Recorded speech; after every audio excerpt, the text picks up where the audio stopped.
Hello बच्चों, सभी good morning. आज हम बात करेंगे त्रिकोणमितीय सर्वसमीकरणों के लिए। तो यहाँ देखते हैं हम कि त्रिकोणमितीय सर्वसमीकरणाएँ कितनी होती हैं, किस प्रकार से उसको हम सिद्ध करते हैं, क्या उसका उपयोग है। तो सबसे पहले जान लेते हैं कि सर्वसमीकरण किसे कहते हैं। ठीक है ना, सर्वसमीकरण किसे कहते हैं। सर्वसमीकरण का अर्थ होता है चर अचर के बीच में ऐसा संबंध जो चर के सभी मानों के लिए क्या होगा, सत्य होता है। ऐसा संबंध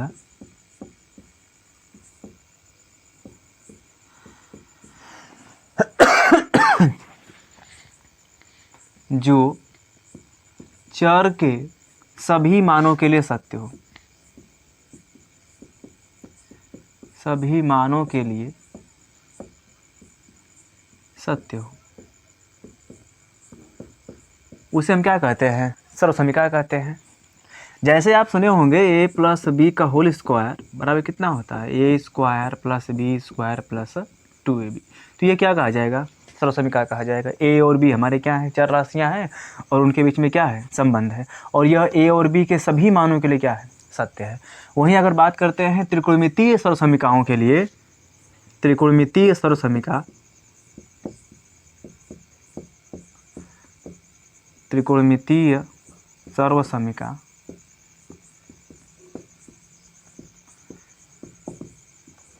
तो त्रिकोणमितीय अनुपातों में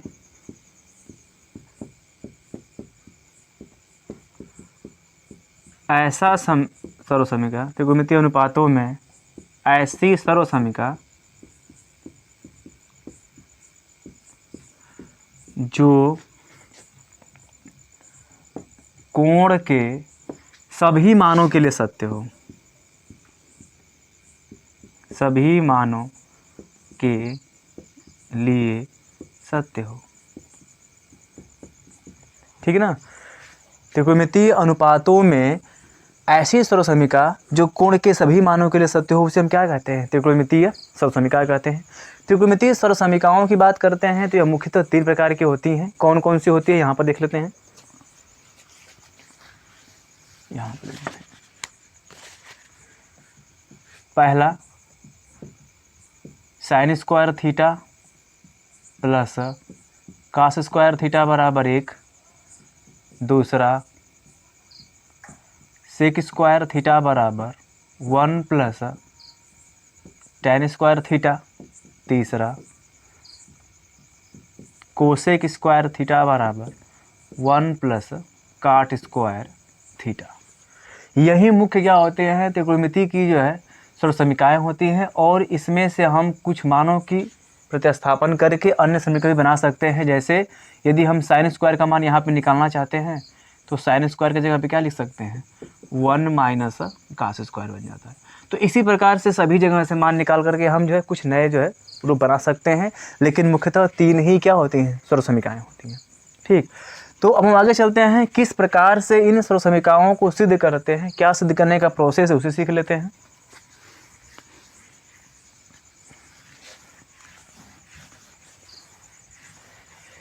इन सर्वसमीकरणों को सिद्ध करना बहुत ही आसान है।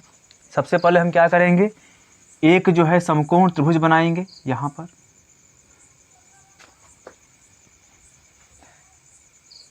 एक समकोण त्रिभुज बनाएंगे ए बी और सी, जहाँ पर बी कितने का है, 90 अंश का कोण है।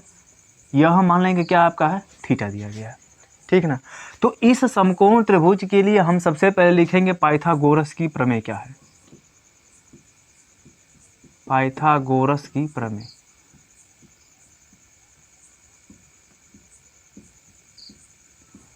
ठीक, तो पाइथागोरस की प्रमेय जानते हैं क्या होता है पाइथागोरस की प्रमेय। कोण का स्क्वायर क्या होता है, आधार का स्क्वायर प्लस लंब का स्क्वायर के बराबर होता है। तो सबसे पहले लिख लेते हैं पाइथागोरस की प्रमेय। ये हो जाएगा ए सी स्क्वायर, कोण हमारा है या कोण है इसलिए क्या बन जाएगा, आधार बन जाएगा। कोण के सामने वाली भुजा है इसलिए क्या हो जाएगा, लंब हो जाएगा। यह 90 के सामने है इसलिए यह कोण हो जाएगा। तो कोण का स्क्वायर बराबर आधार का स्क्वायर प्लस लंब का स्क्वायर, अर्थात ए सी स्क्वायर बराबर ए बी स्क्वायर और प्लस क्या हो जाएगा, बी सी स्क्वायर। ठीक, आगे सीखते हैं किस प्रकार से हम इन सर्वसमीकरणों को सिद्ध करेंगे। अगर मान लीजिए हम पहले वाले सर्व समीकरण सिद्ध करना चाहते हैं sine square theta plus cos square theta बराबर 1, तो आइए मान यहाँ पर देखते हैं कि साइन थीटा बराबर कितना होता है। ठीक है ना, साइन थीटा का मान जानते हैं कितना होगा आपका, लंब बटा क्या होता है, कोण होता है। तो लंब का मान है AB और कोण कौन सा है, AC।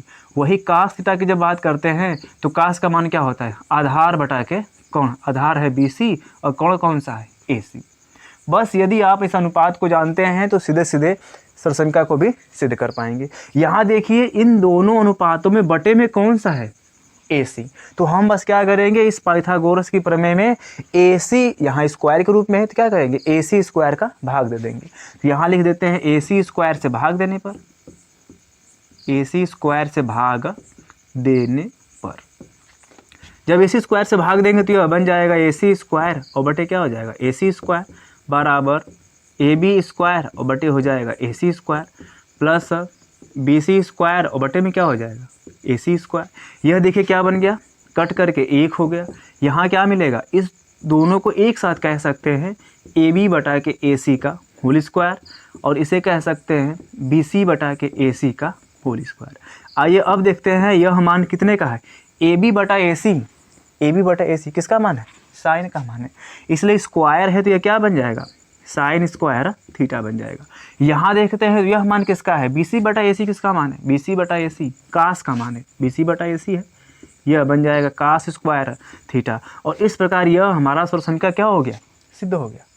ठीक, अगर इसी प्रकार आप दूसरी सर्व समीकरण को सिद्ध करना चाहते हैं, दूसरा है सेक स्क्वायर थीटा बराबर 1 प्लस टेन स्क्वायर थीटा। आइए देखते हैं सेक का मान कितना होता है। सबसे पहले लिखते हैं टेन थीटा बराबर, टेन थीटा बराबर जानते हैं, यहाँ पे आप देख सकते हैं लाल बटा के काका से, इससे आप तुलना करके आराम से याद कर पाएंगे अनुपात वाला।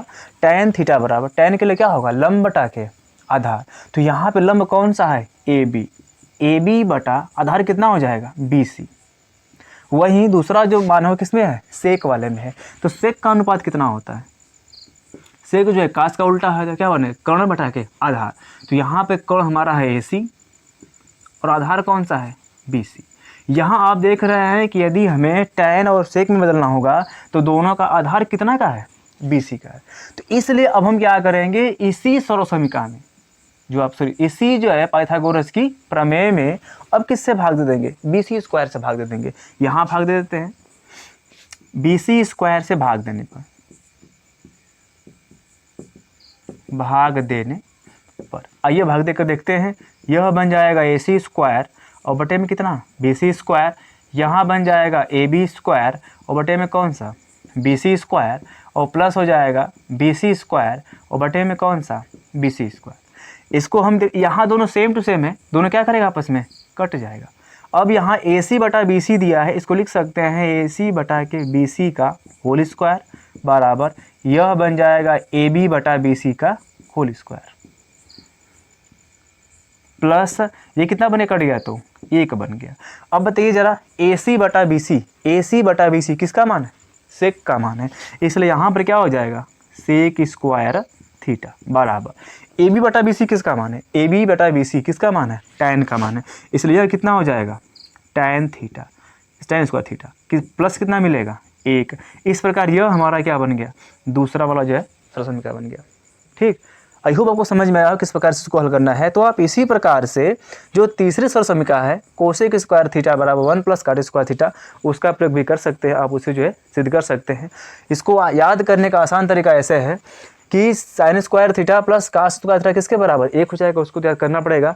बाकी वाला दोनों जो है यह ध्यान रखेंगे कि एक के साथ कौन लगा रहेगा, टैन या फिर काट लगा होगा। तो 1 प्लस टैन स्क्वायर किसके बराबर, सेक स्क्वायर के बराबर, और 1 प्लस काट स्क्वायर किसके बराबर, कोसेक स्क्वायर के बराबर हो जाएगा। और याद कर पाएंगे तो आगे चलेंगे तो सवालों की फिर बात करेंगे। तो आज के लिए इतना ही रहेगा। आई होप आपको समझ में आया होगा। यदि आपको वीडियो समझ में आ रहा है तो वीडियो को लाइक करिए, दोस्तों को शेयर करिए। Thank you.